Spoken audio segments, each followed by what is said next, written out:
नमस्कार दोस्तों, मैं राजकुमार मौर्य उत्तर प्रदेश में होने वाले 2027 के विधानसभा चुनाव के लिए सभी राजनीतिक पार्टियों ने अपनी अपनी तैयारी तेज कर दी है। इस वीडियो में आप सभी साथियों को मैं बताने जा रहा हूं ऐसे कौन कौन से जिले हैं जहां पर समाजवादी पार्टी क्लीन स्वीप कर सकती है। पूरी वीडियो को आप लोग देखिएगा।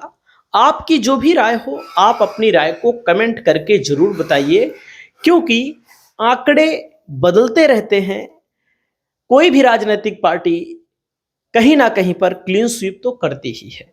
आप सभी साथियों को मैं बता दूं, पहला जिला आपके सामने मैं दिखा रहा हूं, भदोही का।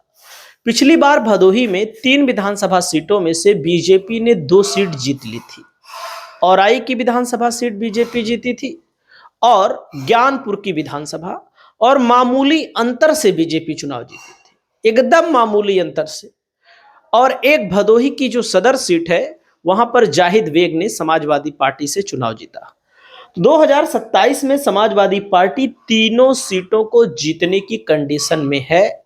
बस यही है कि प्रत्याशी, प्रचार प्रसार, जमीनी कार्यकर्ता को यदि टिकट मिलेगा तो। बाहरी कार्यकर्ता को जनता पसंद नहीं करती है।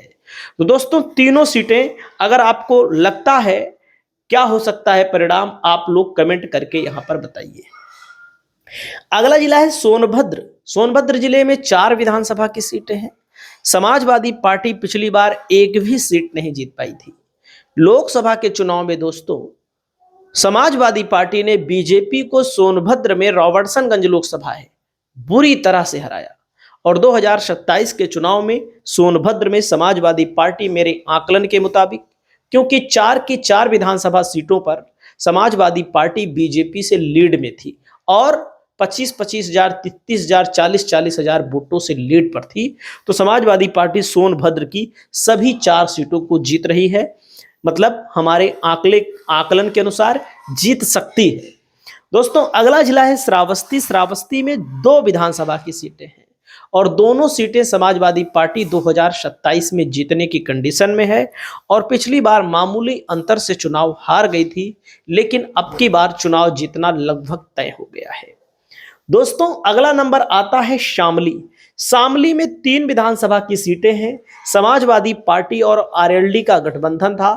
शामली वही है कैराना की लोकसभा के अंतर्गत आने वाली विधानसभा सीट। शामली लोकसभा नहीं है, कैराना है। तो कैराना में देखो, इकरा हसन समाजवादी पार्टी से जीती भी थी और पिछली बार समाजवादी पार्टी ने तीनों सीट जीती थी। अब की बार भी शामली की तीनों सीट समाजवादी पार्टी जीतने की कंडीशन में है। दोस्तों, अगला जिला आता है रामपुर। रामपुर में 5 विधानसभा की सीटें हैं। पिछली बार रामपुर में 3 सीटें समाजवादी पार्टी मामूली मामूली अंतर से हार गई थी। सॉरी, 2 सीटें मामूली अंतर से हारी थी, 3 सीटें जीती थी। तो दोस्तों, समाजवादी पार्टी अब की बार लोकसभा में भी समाजवादी पार्टी का अच्छा प्रदर्शन रहा है और विधानसभा का जब चुनाव होगा तो रामपुर में समाजवादी पार्टी मेरे आकलन में तीनों 5 सीटों पर लीड पर रहेगी, ऐसा आम जनमानस और आंकड़े भी बोल रहे हैं। दोस्तों, अगला नंबर आता है संत कबीर नगर। समाजवादी पार्टी एक भी सीट यहां पर नहीं जीत पाई थी पिछली बार, लेकिन लोकसभा के चुनाव में समाजवादी पार्टी ने जीता भी। लोकसभा के अलावा भी मैं बता दूं, समाजवादी पार्टी के लोग, चाहे अखिलेश यादव हो चाहे जो हो, जब ये चुनाव आया था 2022 में, जो जो बीजेपी से आ रहे थे इनको लग रहा था हमारी लहर है। देखो, लहर पर चुनाव लड़ना चाहोगे तो लहर पर हार जाओगे, एकदम साफ बात है। जो जो बीजेपी से आम नेता है, चलो ठीक है, जो विधायक वर्तमान के आ रहे थे उनको समाजवादी पार्टी के मुखिया टिकट दे रहे थे। और अब की बार संत कबीर नगर में अगर समाजवादी पार्टी ने टिकट में पीडीए नया प्रत्याशी उतार दिया मैदान में सभी सीटों पर, तो मेरा दावा है कि समाजवादी पार्टी तीनों सीटें जीत पाएगी। अगर पुराने ही प्रत्याशी लड़ेंगे तो कोई नहीं जीत पाएगा। अगला नंबर आता है रायबरेली की 6 विधानसभा सीटों में 2022 के चुनाव में समाजवादी पार्टी ने दोस्तों कितनी सीट जीती थी आपको मैं बताना चाहूंगा। 5 सीटें समाजवादी पार्टी जीती थी। लोकसभा के चुनाव में राहुल गांधी जब लड़े चुनाव, तो आप सभी साथियों को मैं बताना चाहूंगा, जो एक सीट बीजेपी जीती थी अदिति सिंह, 72% वोट वहां पर राहुल गांधी को मिला लोकसभा के चुनाव में। 72% वोट मिला, बीजेपी को लगभग 22% वोट मिला, 20-22%। तो आप समझ सकते हैं अगर समाजवादी पार्टी ने सही से टिकट बांटा जमीनी जातिगत समीकरण को देखकर, तो मेरा दावा है कि 6 की 6 सीटें समाजवादी पार्टी जीतेगी। और अगला नंबर मैं आप सभी साथियों को बताना चाहूंगा, मुरादाबाद में पिछली बार समाजवादी पार्टी ने 5 जीती थी, 1 सीट समाजवादी पार्टी मामूली अंतर से हार गई थी। और अब की बार मेरे आकलन में मुरादाबाद में समाजवादी पार्टी सभी सीटों को जीतने की कंडीशन में है, समाजवादी पार्टी सभी सीटों को जीत सकती है। मैनपुरी में समाजवादी पार्टी पिछली बार 2 सीट जीती थी, 2 हार गई थी, लेकिन समाजवादी पार्टी अगर मैनपुरी में नए प्रत्याशियों को उतारती है, जैसे मैनपुरी सदर की हो गई सीट, तो मैं आपको बताना चाहूंगा कि 100% समाजवादी पार्टी 4 की 4 सीट जीतेगी। 100% जो लोग मैनपुरी के उनको पता है, नए प्रत्याशियों को जनता मांगती है, आप नए लोगों को मौका दीजिए। वही लोग आपके यहाँ घिसे पिटे लोग जो विधायक रहे, मंत्री रहे, संतरी रहे, उन लोगों को कम से कम हटा करके उसी समाज के लोग को नया दीजिए और जातिगत समीकरण बनाकर टिकट दीजिए, तो चुनाव जीतने से कोई रोक नहीं पाएगा, ये मेरा दावा है। कौशाम्बी की 3 विधानसभा की सीटें हैं, पिछली बार सपा ने तीनों जीती थी, लोकसभा में भी समाजवादी पार्टी ने तीनों जीती, अब की बार भी समाजवादी पार्टी तीनों सीटें जीतने जा रही है, मेरा दावा है। और मेरे दावे को आप लोग कमेंट करके चुनौती दे सकते हैं।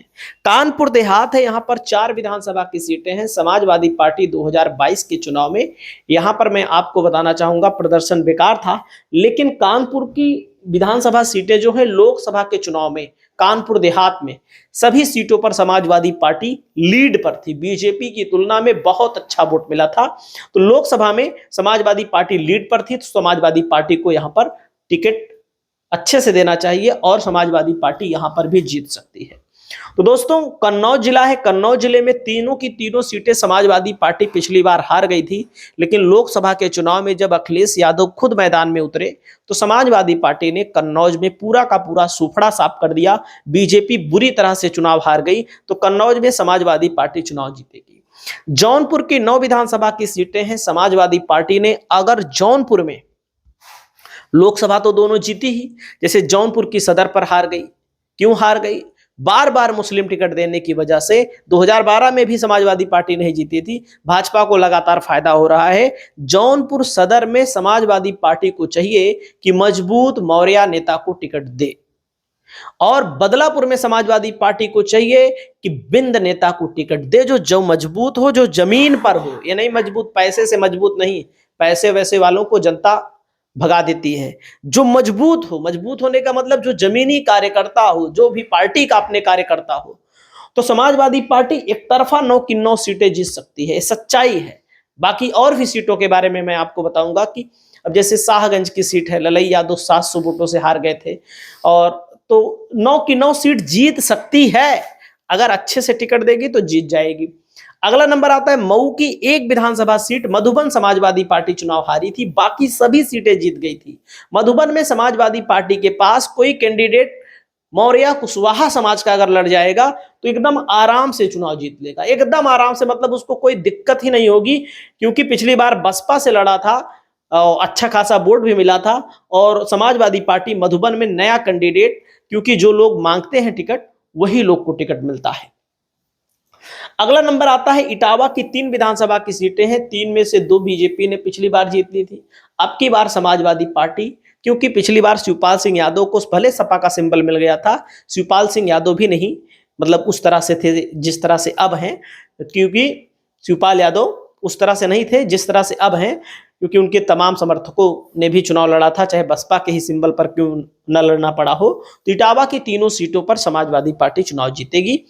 दोस्तों, एटा में 4 सीट है, लेकिन एटा में समाजवादी पार्टी के लिए नए कैंडिडेट की जरूरत है, क्योंकि यहाँ के एक बाहुबली नेता हैं, अभी जेल उल भी गए हैं, तो उनको लेकर एक जनता में बहुत खौफ रहता है और लोग चाहते हैं कि वे चुनाव न लड़े, न जीते।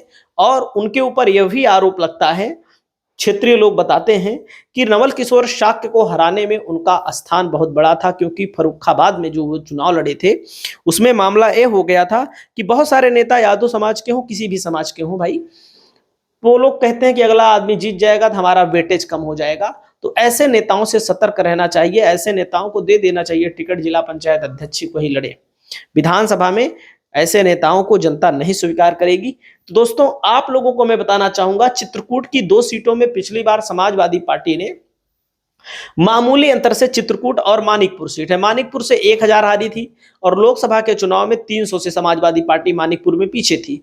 चित्रकूट में समाजवादी पार्टी दोनों सीटें 2027 के चुनाव में जीतने की परिस्थिति में है। बांदा में 4 विधानसभा की सीटें हैं। बांदा में एक सीट है बांदा सदर, बांदा सदर पर जहां पर 20-25 हजार से सपा हारी थी पिछली बार, और लोकसभा के चुनाव में समाजवादी पार्टी को मात्र 300 कुछ वोटों से पीछे थी, सॉरी 3500 वोटों से पीछे थी, 3500 वोटों से पीछे थी। तो समाजवादी पार्टी बांदा की सभी चारों सीटें जीत सकने में सक्षम है। बलरामपुर में 4 विधानसभा की सीटें हैं। पिछली बार सपा ने 2 जीती थी, भाजपा ने 2 जीती थी, और समाजवादी पार्टी बलरामपुर में 4 की 4 विधानसभा सीटें जीत सकती है।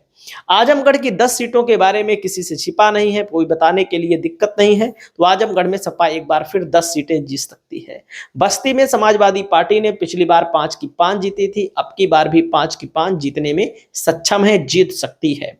दोस्तों, अगला नंबर आता है अंबेडकर नगर में 5 विधानसभा की सीटें हैं। पिछली बार सपा ने 5 की 5 जीती थी, अब की बार भी जीत सकती है, लेकिन अगर किसी विधायक के खिलाफ एंटी इनकम्बेंसी हो तो नए लोगों को भी मौका देना पड़ेगा।